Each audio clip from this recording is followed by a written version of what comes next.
Well, g'day curd nerds. G'day curd nerds. Well, g'day curd nerds.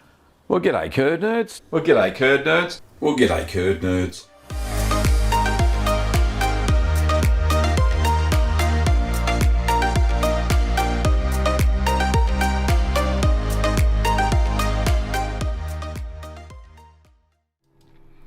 Well, g'day curd nerds. Oh, it's a bit dark in here. Why is it so dark? Oh, because I've got a light that's not working. Hang on a minute. Let me just, is there a BRB?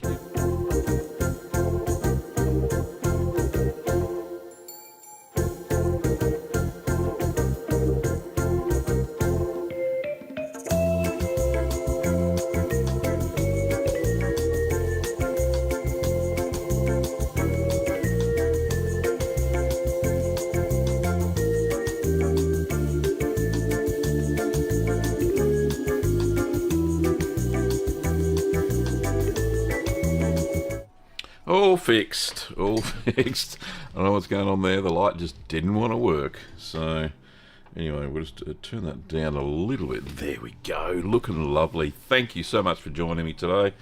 This is Ask the Cheeseman, episode 374.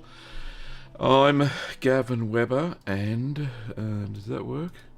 There we go. Oh, there we go. And I'm the Chief Curd Nerd, and I'll be answering or attempting to answer your home cheese making questions. So, where do we get to last week? Well, last week we were thanking our YouTube members and patrons, of course. Big shout out to Lach Machina, Spooky Mookie, Kerry Harburn, 69 Nashi, The Voice of Reason, and Carolyn Millard for all grabbing memberships or renewing your membership. Really appreciate it. Thank you so much, and thank you to everybody else on the screen there, and a big shout out to all of the patrons as well. Thank you so much for your financial support. Without it, the show just doesn't go on. Alrighty, so the cheese videos this week. We do have one coming up. Based on some conversations we had, a few weeks ago, we were talking about Meredith Dairy marinated goat's cheese. So I decided to make some. So I have, well, it's nearly ready to put in the marinade. So marinated goat's cheese is almost done filming. It'll be about a week of editing. So it may not be out this week. It may be on the weekend. And another video that I'm working on is your cheese making setups. I'll think of a catchier name. But it's all of the photos that everybody has sent in with how they make cheese. So their kitchen setups, how they heat their milk, all that sort of stuff, what molds they're using, what presses they're using, all that. So I'm really looking forward to that. So that's going to be good fun. I've got that just about all set up. I think I've got most of the photos, so I can just record that sitting here talking to you like this. So that'll be good fun. Also, don't forget that at 30 minutes past the hour, we have a modest gallery today, so that'll be good fun. A few people sent in photos, so quite happy with that. And yeah, some interesting things to look at. So we do have a question, but before we do, let's say g'day to everybody. First person was me testing the chat. I was having some issues, but I got it all fixed. Mike was the first person. G'day, Mike. Lovely to see you. And we got Jill. Hello, Jill. Jill's in New Zealand. Did I get that right? Jeff's in Florida. Hello, Jeff. Not Jeff. Jeff's in Frankston. Hello, Jeff and Heidi. Mike's in Florida. Yeah, get it right in a minute. Merv. G'day, Merv. In Melbourne. And it's not good to hear about the toxic algae bloom all over the beaches there in Adelaide. Mike's got a question, which is great, and we'll get there. If you got any questions, pop them into the chat now, and then we'll start answering them. So that'll be good. Who else we got? We got Matt from the Rennet Works. G'day, Matt. Love to see you, mate. Darren Aldridge. Darren, long time student. I think he knew how to make cheese, but he came along with him and his lovely partner, and yeah, we made cheese together down at the Melton South Community Centre. That was great fun. Happy days back then when I could actually teach. So, Just One Asbestos, g'day, and Voice of Reason, Ruth. I want to say Ruth. Is that correct? And Costanzo, hello to you. I think in Canada. Oh, am I getting these right today? Somebody let me know in the chat. Let me know if I got where you are right and your names. So I got a sharp as a tack. Oh, goodness me. All right, so let's get into Mike's question. So Mike's question is, my big question is about making about 10 cheese wheels to give as Christmas gifts. What do the wise suggest? Something that is a bit different and somewhat foolproof. Okay. So a couple of things come to mind. Obviously, you're going to have to give them close to Christmas. You could start making them now if you wanted to, but there's some pretty simple ones. So pretty simple one would be the Christmas cake cheese. Let me just bring that up. Let's go to the second monitor. Okay, so yep, you can see that, and we want the Christmas. Oops, if I can spell Christmas today. Christmas fruitcake cheese. Oh yeah, this is the one. I'll not add it to the queue. Jeez, bloody buttons everywhere on YouTube. Right, there we go. So the Christmas fruitcake cheese. There it is in all its glory. Don't worry about the sparkles. It's the cheese we're worried about. Let me just grab the link for you. And go back to my head. There we are. I'll put that in the chat. Hang on, where is it? So that's number one. That'd stun them, Mike, I reckon. Another great one, I would think. Let me have a think about this.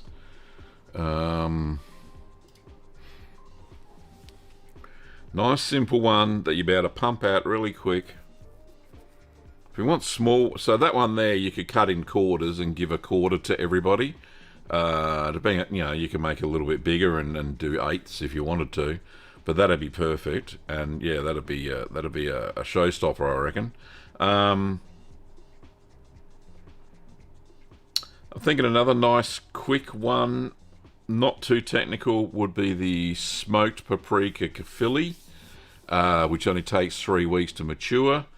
Decent size, you could cut into eighths, no problems at all. So I reckon you could do that as well.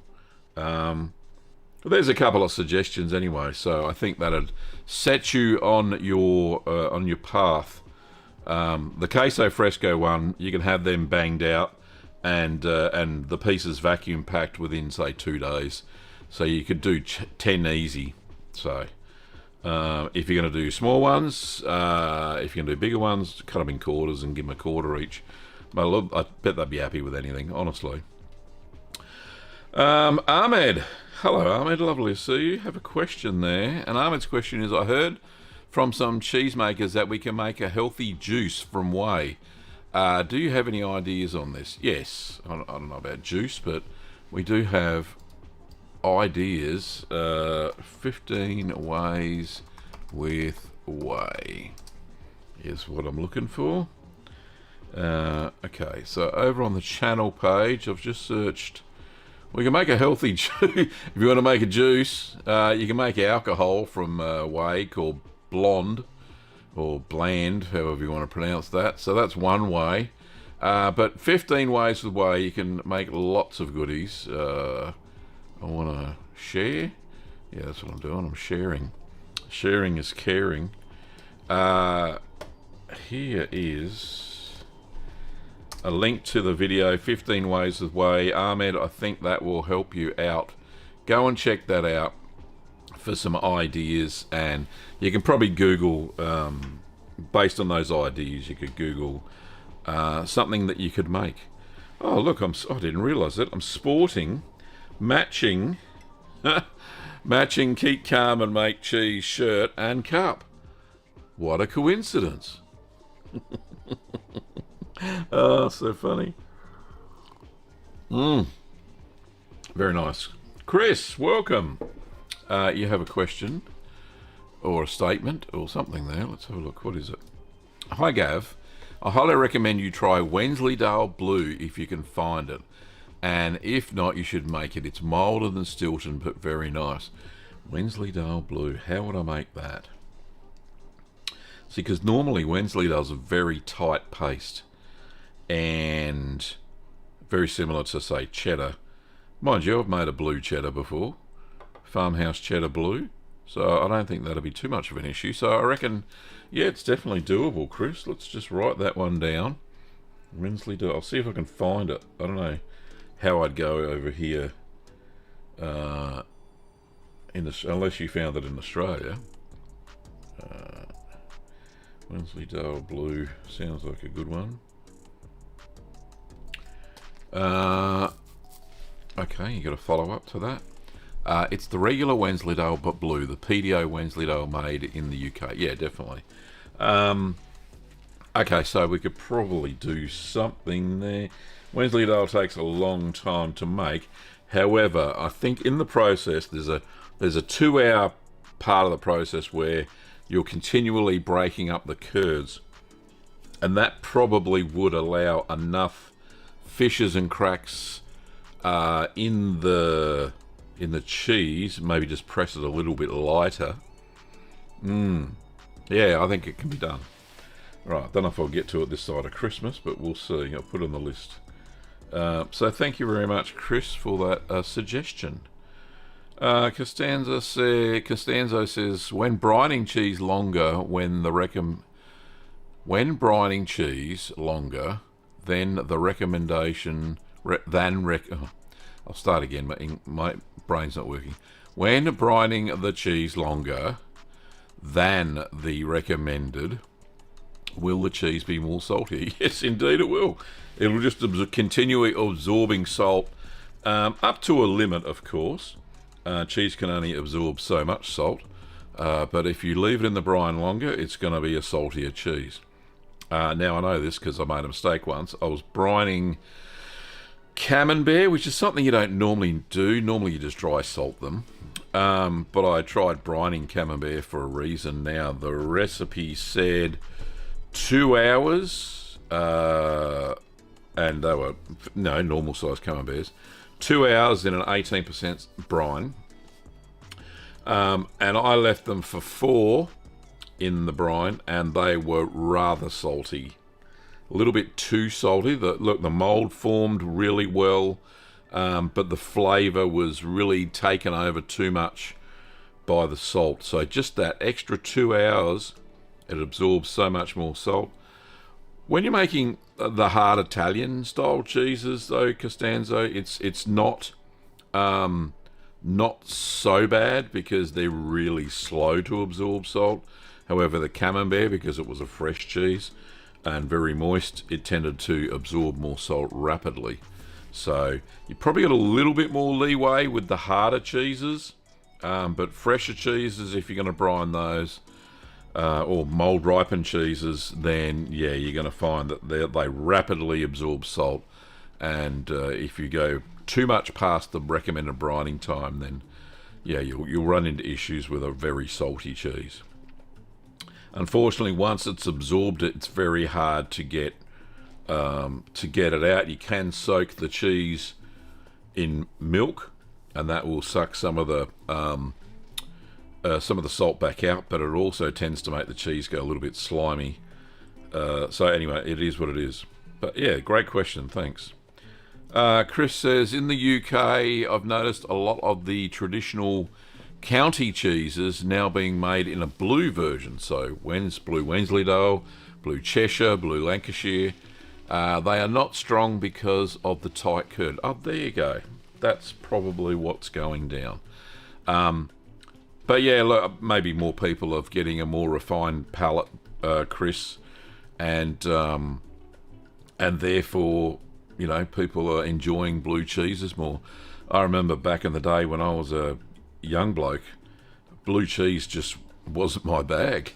But as my cheese palate refined, I found that blue cheese was just one of the most fabulous inventions in the whole world, and it goes well with so many dishes and on a cheese platter just by itself. It's just gorgeous. So there you go. Alrighty, Costanzo says, yeah, there you go. So Canadian, I got you. Murray says, hi Gavin, I made a largish wheel of brie. It has been in the normal fridge wrapped for about 2 weeks, but doesn't seem to be getting soft.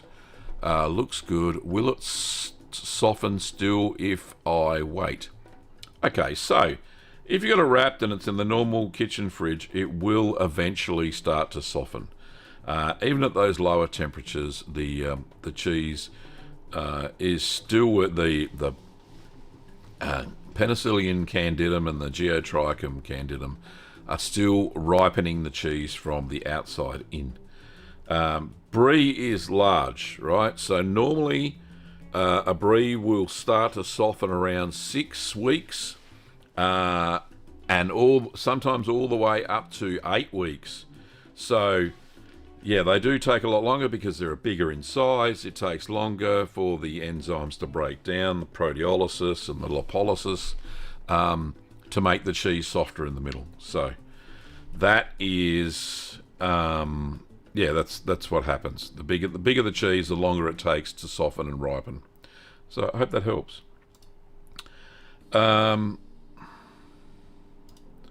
Ahmed says, if we add sorbate to cheese making, is it necessarily to add it again to juice make? I don't understand. Sorry, mate. What kind of sorbate? There's polysorbate. I don't understand what you're referring to with sorbate. So let me know. See if you can amplify on that. Alrighty, Cool Cat. Welcome to the stream. Good evening, fellow lactic lovers, curators of the cultured curd and the La Grande Fromage himself. Thank you, mate. Appreciate that. I love little icons too. Cheesy heart, the UK flag. Is that a mouse or a horse? I think it's a mouse. Can we see on the screen? I don't know. I think it's a mouse. And a smiley face. Thank you very much. That is lovely. That's lovely. So I got a cheese making idea already. Wensleydale Blue. I do like making Wensleydale. It's just very time consuming. And with me not being able to stand for a long time, then yeah, it's not conducive to keeping me keeping my legs from being sore. But anyway, Chris says, are your books only in ebook format, and is there a kefili recipe in it? There is a kefili recipe in the books. Hang on, let me just we do have a spiral bound version over on Little Green Workshops. Let me just bring that up. We're very chill today, isn't it? I feel chill. I don't know what it is. Oh, why was that taking so long? Books. Cheese making books on Little Green Workshops. And we've got quick as a flash. Website's a bit slow today, Gav. Okay, so we've got a bundle here and they're out of stock. Why are they out of stock, Gav? Because I haven't printed any. So there is a bundle, so you can buy two at a discount price. So there's Keep Calm and Make Cheese Spiral Bound, and the Keep Calm and Make More Cheese Spiral Bound. Let's just have a quick look. Yeah, we do ship to the UK. Chris, if that's where you're located, let me just see if it's having a long time. Right, so do we have kefili in this one? There's a kefili recipe, yes. So in the first book, Keep Calm and Make Cheese, that one there, let's bring it up. That's the cover for it, lovely. What do we got in it? That's a spiral bound version, very nice. Colby, Cotswold, Emmentaler, Farmhouse Cheddar, Homemade Feta, Whey Ricotta, Cream Cheese, Stilton, Camembert, Quick Mozzarella, Romano, Wensleydale. Hey, there's Wensleydale. What a great looking cheese. That was about the fourth cheese I ever made, and it turned out magnificent. Whole milk ricotta, Monterey Jack, and back to the couple. There's more. There's like 20, how many cheeses? Heaps. Heaps of the cheeses. But yeah, so there you go, spiral bound. I will pop your name down on the wait list. Just go here. Put your email address there, join the wait list, Chris, and as soon as I put them back in stock early next week, you'll get notified. Yeah, that you'll be able to pick one up if you want to. So yeah, it is in paper form as well. But yeah, you can buy it on ebook. Ahmed says, what is the shelf life of halloumi cheese if we put it in vacuum sealed bags? Good question. Ahmed, if you put if you put it in with a little bit of brine and you put the vacuum pack machine that sucks all the air out to moist setting, you'll be able to keep some of that brine in there, just a little bit, because it creates a brine when you make it. Sometimes I've even seen it stored in brine in jars and kept in the fridge. The shelf life, look, I think it's about 6 months, but Matt, are you still online? You sell a halloumi, don't you? And you've got a shelf life on your halloumi. What has it been tested as, if you don't mind me asking? We'll ask the professional, not me. I'm not just a home cheese maker. Matt's been through all the testing, the Rennet Works man over in the UK. So he'll be able to, if he jumps in there, he'll be able to let us know. But look, I personally, for personal use and not selling it, I have stored it for up to 12 months in vacuum packing in the kitchen fridge, and then pulled it out, sliced it up and fried it, and it tastes exactly the same as the day I made it. So it doesn't break down, it doesn't mature, there's no starter cultures in it, there's no extra lactic development when it's in vacuum packing and stored at those colder temperatures of 4 degrees Celsius or 55 Fahrenheit? No, 39 Fahrenheit, if you really want to know. All right, thanks. I hope that answers your question, Ahmed. What else we got on? Time's at 23 past. Not time for the gallery just yet, but you throw another question in the chat. Very happy to answer it.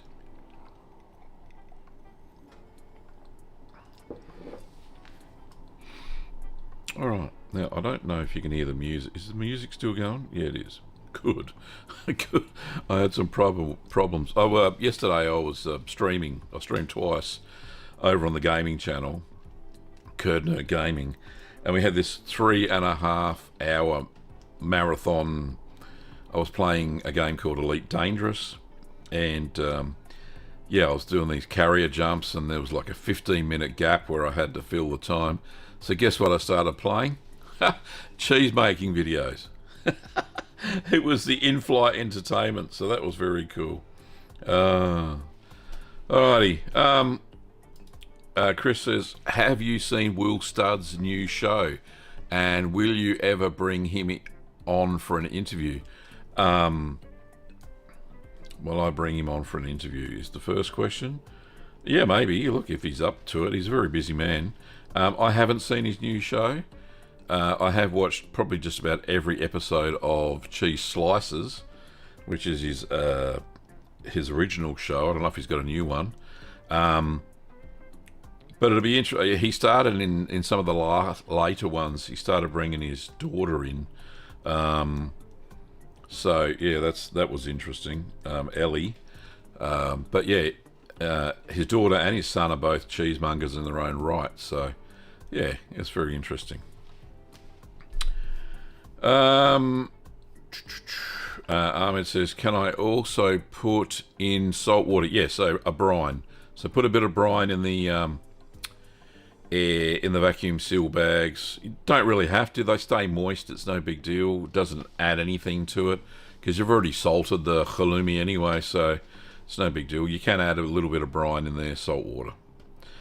Darren says, cheddar cheese crystals, how are they formed? There's two types of crystals. There's sodium lactate, I want to say, crystals, and the other type of crystal is called tyrosine.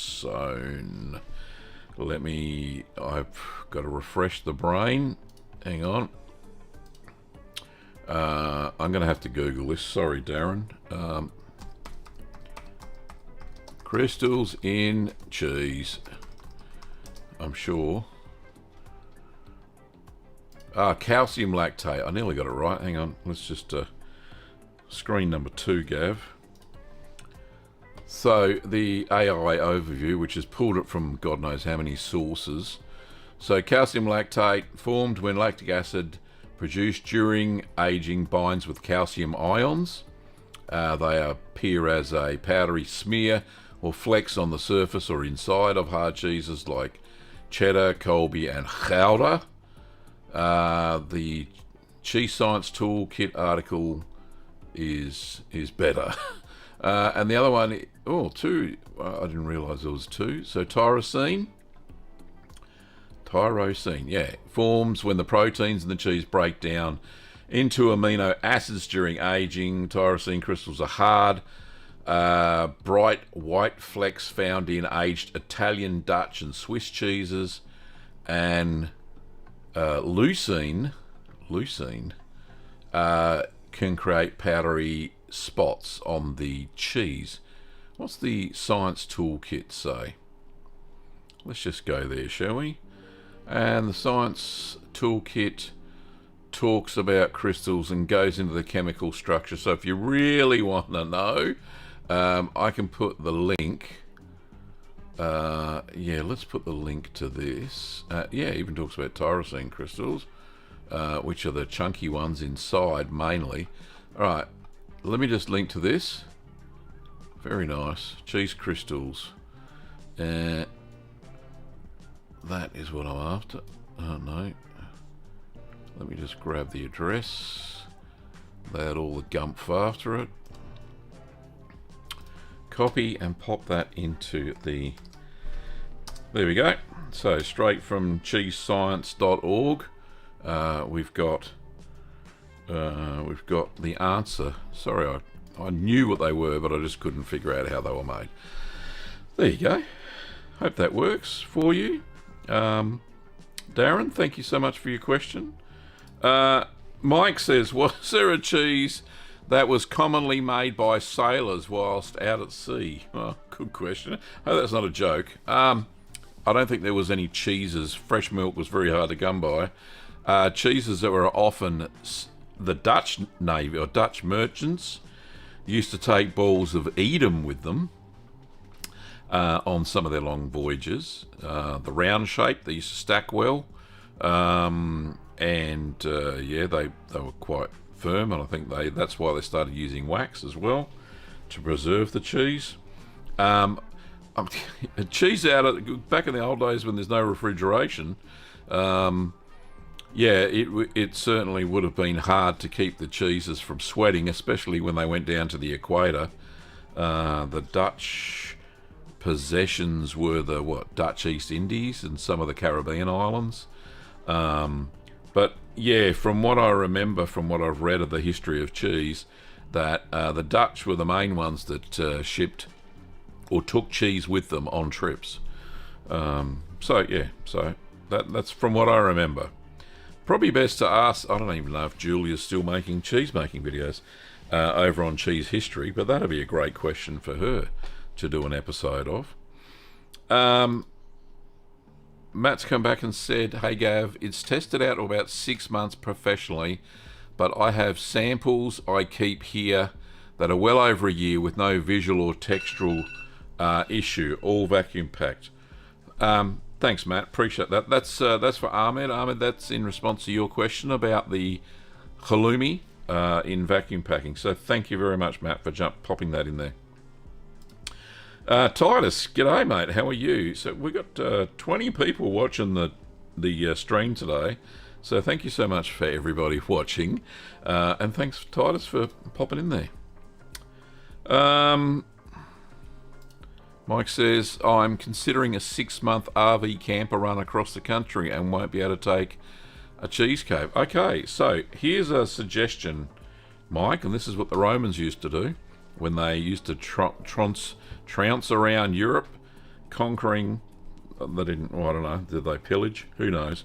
But the Roman legions used to take a style of Romano, so a hard Italian cheese.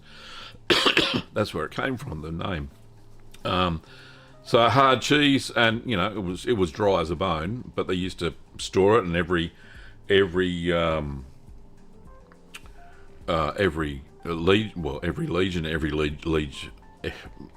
member of the legion used to take their own cheese for their food supply, and they'd grate it into whatever soup they would make that day or stew. At the end of the day, so they grate it to add a bit of flavour. So yeah, hard Italian cheese, no problems at all. Don't have to worry about having a cheese cave. Ripening though, not so much. I would probably put it in the fridge, or most of those campers have a fridge that run on gas anyway, don't they? On propane. So most of them have solar panels anyway, so I don't think that'd be too much of an issue. Anyway, we have now the gallery. Let's bring that up. The time for the gallery? Yes, it is. Time for the gallery. And let's get the comments up. And here we go.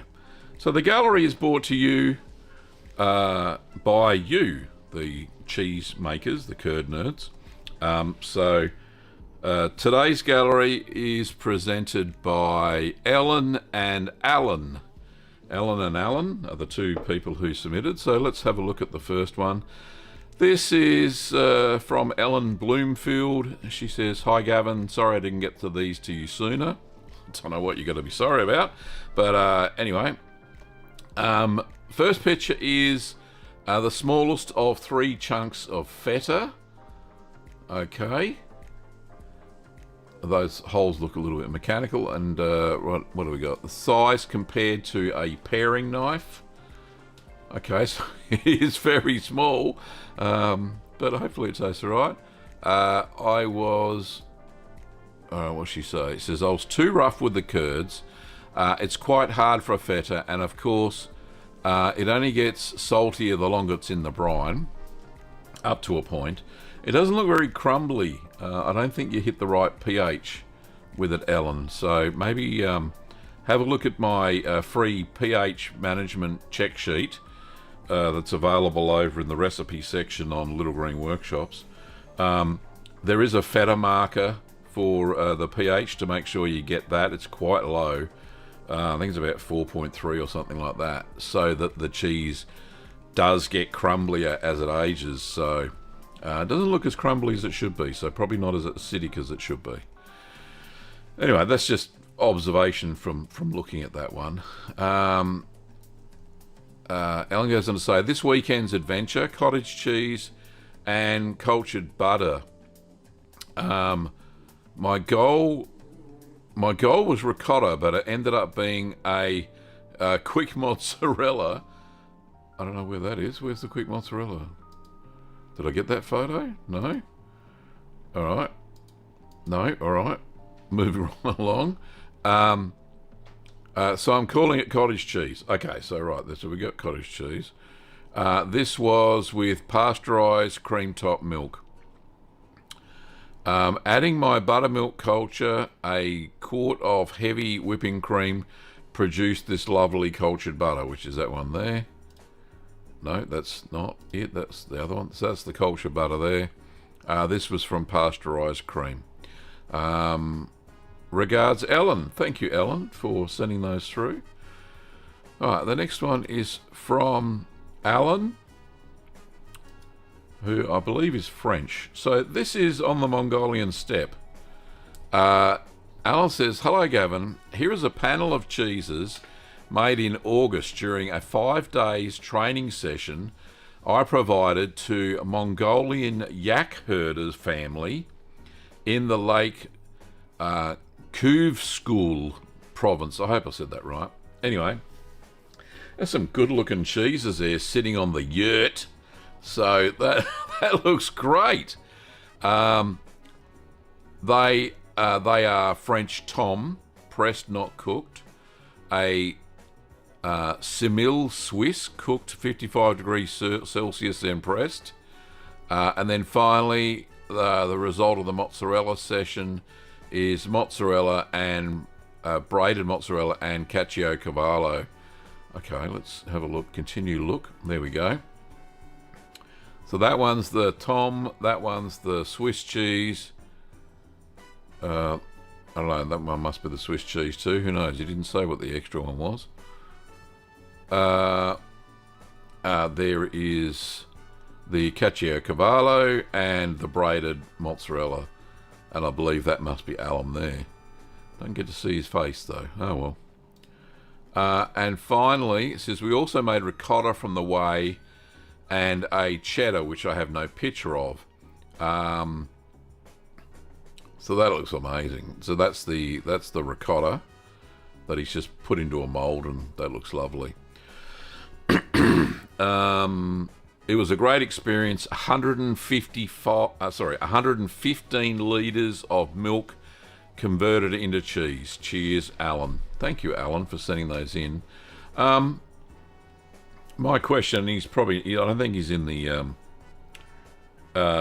probably not in the chat, and that's the problem, is that if they were Mongolian yak herders, right, did he use yak milk or did he use cow's milk? Good question. Don't know, but they look like let's have a look at those again. They look great. So, on a yurt, on the Mongolian steppe, near a lake. How cool is that? I love it. Alright, so that's all of the pictures that we had. They only took 7 minutes. But thank you to Elaine and Alan for your amazing photos. I appreciate that. Okay. If you want to send in cheese making photos, this is how you do it. Let me just set that up. We go to the cheese making channel, and down here where you get a little hand where it says, do you want to become a curd nerd? You click on more, and if you scroll right down, it says view email address. So all you have to do is click on that once you're logged into Google, of course, with your Gmail account, and you will get my email address. So attach all your photos, write a lovely little description on your cheeses, how you made them, all that sort of stuff. I love a good blurb. So yeah, write that. Don't just send photos. Send photos with descriptions and how you made it and what it tastes like and that sort of stuff.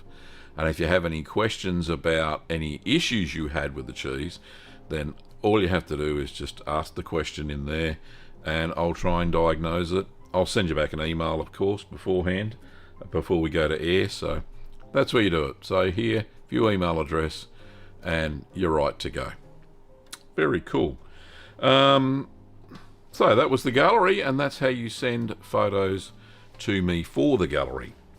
Okay, we've got some more questions coming in. This one's from Merv. Merv says, do you get your hands on some fresh goat's milk? If not, can you use store-bought such as Calder Mead Farm? Also, how long does it take for a gouda... what? How long does it take for a gouda take before being ready to eat? Oh, okay, right. I understand the English there. Before we do, just testing the Curd Nerd lamp, just making sure it's working. Oh, yes, it does. It just does. Yes, so, no, I didn't get my hands on any fresh goat's milk, Merv. I did manage to get myself some goat's milk, yeah, for store-bought from Calder Mead Farm. That's what I used. Here in Victoria, it's a popular goats farm dairy down on the South Gippsland Highway, which is not very far from Melbourne, but they supply Coles now. So most Coles supermarkets, if you are looking for a goat's milk that will set a curd, you can't go too far past Calder Mead Farm if you can get it. But I'm sure there's other goat dairies around Australia, around the world, of course, that you can pick up goat's milk. It's very expensive. It cost me $6 Australian for a litre, which is about £3 UK, roughly €3. So yeah, crazy cost. For the marinated goat's cheeses, it cost me $24 in milk, and that was 4 litres, which is a gallon. That's just crazy. Crazy prices, but they're the only provider of goat's milk that will set a curd from the store. So hope that answers your first question. Your second question, Merv, how long does it take a gouda? I think it's about 3 months, 9 weeks, 9, 10 weeks, 12 weeks, roughly. It should be on the recipe. I'm sure it was on the recipe. Do I have to find it, is the question. Where will I find it, is the question. I'll find it on my YouTube channel, it'll tell me. Let's look for, that's if I got gouda. I think I took it down. Because, oh no, there it is. What am I talking about? How to make gouda. What a good looking bloke. There he is. Okay, so how long can we... Oh, that's when I hurt my hand. 12 hours brining. Okay, that's good. Air dry for 2 to 3 days. Vacuum seal or wax. Mature at 10 to 12 degrees Celsius, 50 to 54 Fahrenheit, 85% humidity for 6 weeks or longer. So 6 weeks minimum, Merv, is the answer to the question. That's what I didn't show. I didn't show you. I haven't got a button on me. There we go. So, just pulled up my gouda video. So, yeah, mature at 10 to 12 Celsius, 50 to 54 Fahrenheit. The humidity probably doesn't matter if you vacuum pack it or wax it. But, yeah, 6 weeks or longer. The longer, the better it's going to taste. It's a great cheese for aging as well. So there you go. I knew I could find the answer. Goodness me. All right. Yep, that'll do. That'll do, pig. That'll do. Righto. There we go, Merv. So that's the answer to your question. So, like I said, that marinated goat's cheese video should be out. I'm just trying to think. So I'm putting it in the marinade today. I'm going to let it marinate for a week in the fridge, kitchen fridge. Because I salted it yesterday, and the salt should have absorbed enough. I'll taste a little bit. It's a little bit tart, which is good. That's just what a good goat's cheese should be. But yeah, about a week, I reckon. Could be longer. I think they pump them out pretty quick down at Meredith Dairy. It's all automated now. They've got machines that do it all. So yeah, it's cool.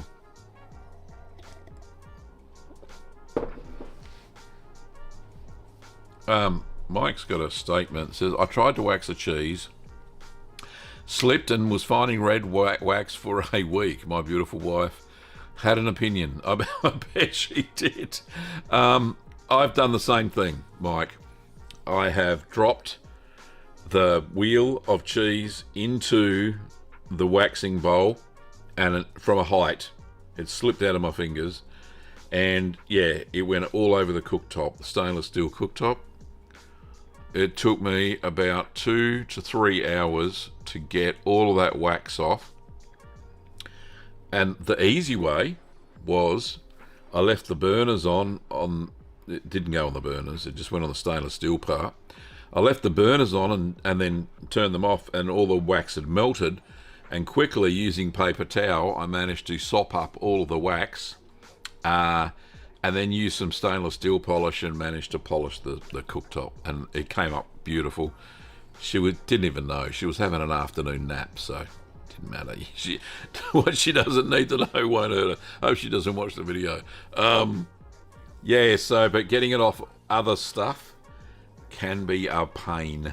So, yeah, just be careful when you're waxing a cheese.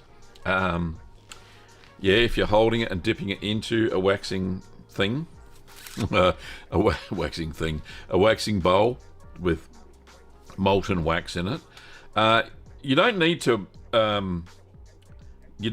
to wax your cheese.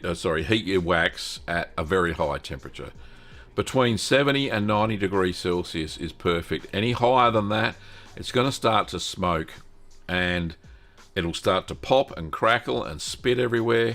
So rarely do I go over about 70 degrees. As soon as it starts to melt, no big deal. Just dip your cheese in and away you go.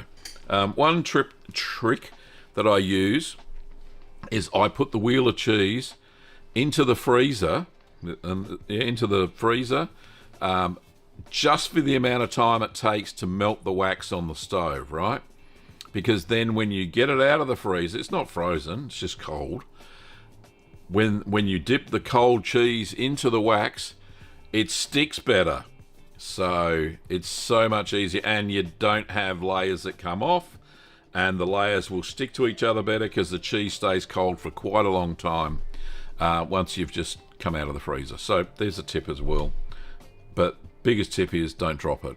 Got some jocularity going on in the chat there. The chairman, late afternoon everybody, welcome, good morning. We're nearly finished the stream, actually. We've got 15 minutes to go. If anybody's got any questions, throw them in. I would love... Oh, there we go. Merv's got another one. Merv says, Gav, I did your marinated feta. Turned out great, so keen to see how your goat milk feta turns out.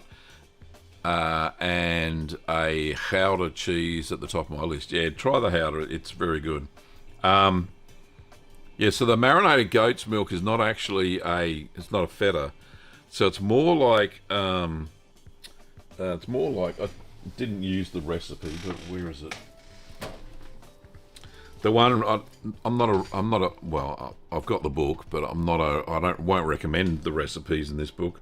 Mary Carlin, I don't know if she's a cheesemaker or I think she's just a chef and gone around to different places. Yeah, she's a cooking instructor. Right, and she's worked alongside the country's most passionate artisan cheesemakers. So, well, I'm not going to poo-poo Mary or anything. I'm not a trained cheesemaker. I'm just a home cheesemaker that got a few skills. So, where is it? what she calls cabico, which is nothing like the real cabico from France. Is it here? She's got Oban. There's another fresh cheese. Where the heck is it? There's a nice picture too. And the book doesn't have an index either. Oh, here it is. Cabico. There it is. So I'll hold the book up. This is what I'm trying to achieve. See that picture there? Of the rounds of cheese in the marinated. It's got a swing top lid, but I'm using mason jars. I think they'll be fine. However, having looked at that picture now and looking at the size of the cheeses, one cheese would fit in that little jar. So probably best that I'm using mason jars with a screw top lid. I got those sterilising on the sink at the moment with some star sand. But yeah, so it's not actually, like I said, cabico, because that's actually got a slight mould coating. They kind of, that's the way it is. This is an American version of it, but yeah, it's going to be a lovely little marinated goat cheese, more like a really firm sherbet, if that makes sense. Probably along the lines of my recipe for Bloomy Goat Blue, if that makes sense, without the bloom and the blue. So it's a goat's cheese that has been hung, so the whey, a lot of the whey has come out. It's fairly firm at the moment, which is good, so it'll go in the jars. But for anybody who's had Meredith Dairy marinated feta, you'll find the cheese is very soft in the marinator, even when it comes out of the fridge. And that's what I was aiming for, because it's that beautiful softness with the little bit of the oil infusion and the herbs and stuff that make that cheese just so Moorish and delicious. So I'm trying to replicate that. I think I've nailed it. The cheese tastes great. The marinade, I got a olive oil, sunflower oil mixture, and I've got some great peppercorn herbs and herbs de Provence, and what else? Oh, and fresh bay leaves from my garden. I've got a bay tree in the garden. So yeah, it'll be spectacular. So Herb, you're welcome to come and harvest some bay leaves if you, not Herb, Merv, harvest some bay leaves when next you visit, mate. Just remind me. I've got a bay tree. Anyway, very cool. What's going on? We got Titus and the chairman having a chitty chat. Very nice. Alrighty, so if we don't have any more questions, I think we'll call it the end of the stream. I'd love to do some more, but what I will do, let me just Gouda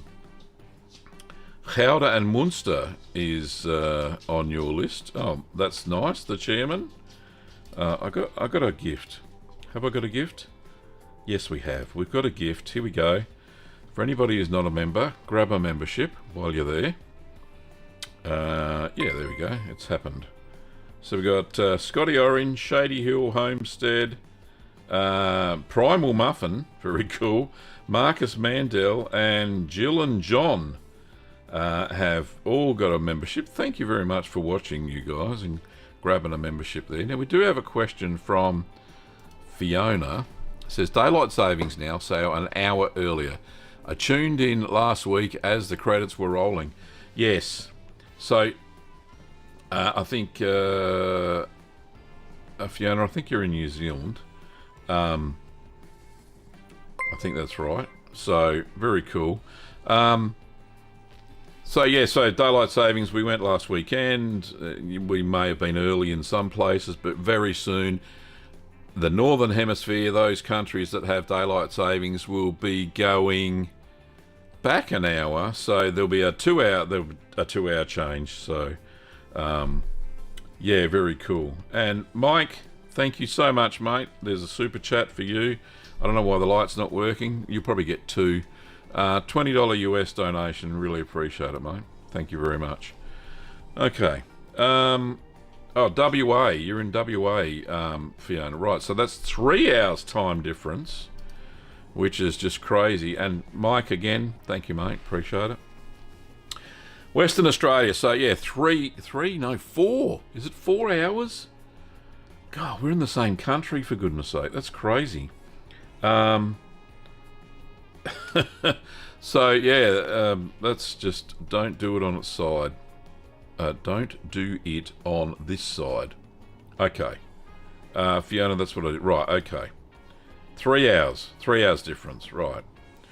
Yeah, because normally it's 2? Oh, I'll tell you what, time zones, crazy, crack me up. The chairman's in Virginia. Thank you for letting us know that, the chairman. Virginia's in the US on the East Coast-ish. Very close. Very close to Washington, D.C., if I remember rightly. Anyway, I don't profess to know geography everywhere, but I'm pretty good. I used to like, I don't know, when I was a kid, I was a funny fellow. I feel like I was Sheldon Cooper, but I used to draw flags. Don't judge me, honestly.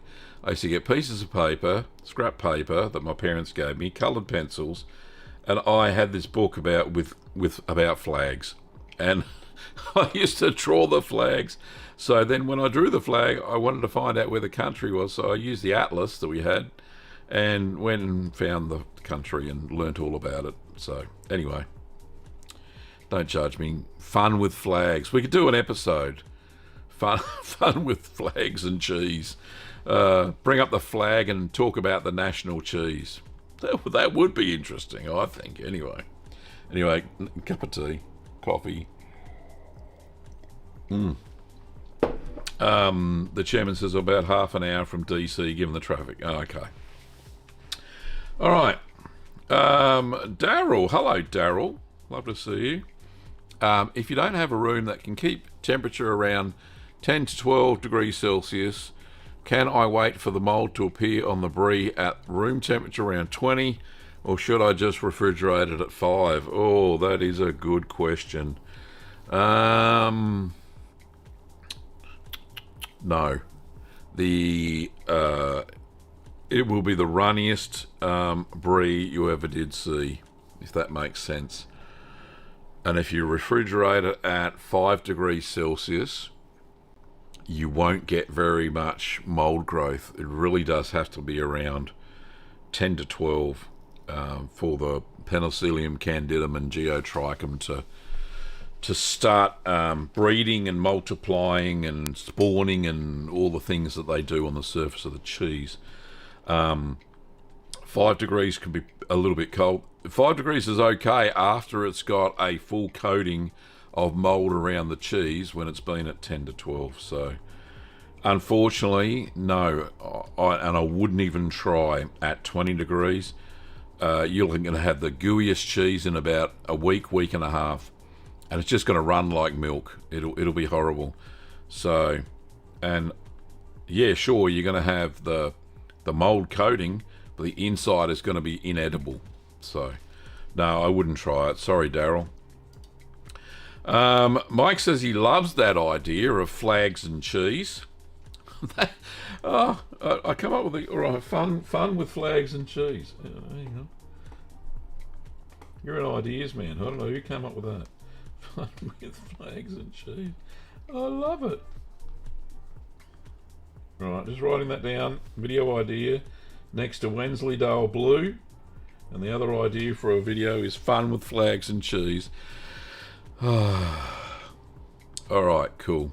Yeah, Titus is waxing lyrical about Virginian smoked ham with cheese. All right, very cool. And chowder and ham. Oh, yeah, that's to die for. Melt the chowder on the ham, and the ham's got to be warm as well. Oh, in a sandwich. Delicious. Oh, lovely. Anyway, moving right along. I think we've come to the end of the stream. Yeah, it's finished. We finished Curd Nerds. Thank you so much for watching today. Don't forget that you can pick up your cheese making supplies over at littlegreenworkshops.com.au.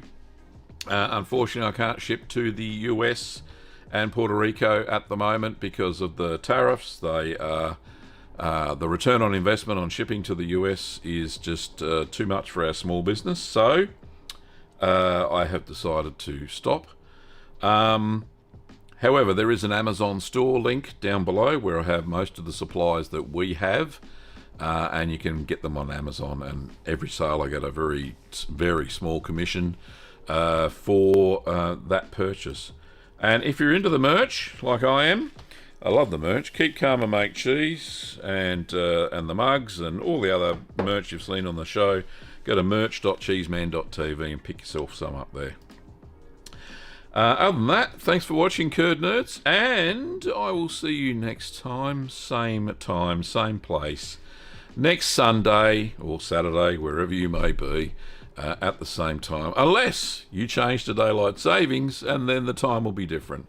So the best way to figure it out, can I show how we're going to do that? Let me have a look. Probably not, because I don't have any lives scheduled. No. There's a little, if you go to the live page, there's a little notification. You click on the notification button, and yeah. So, time changes. If you've had a daylight savings change recently, the times will be different. So, that will happen next weekend.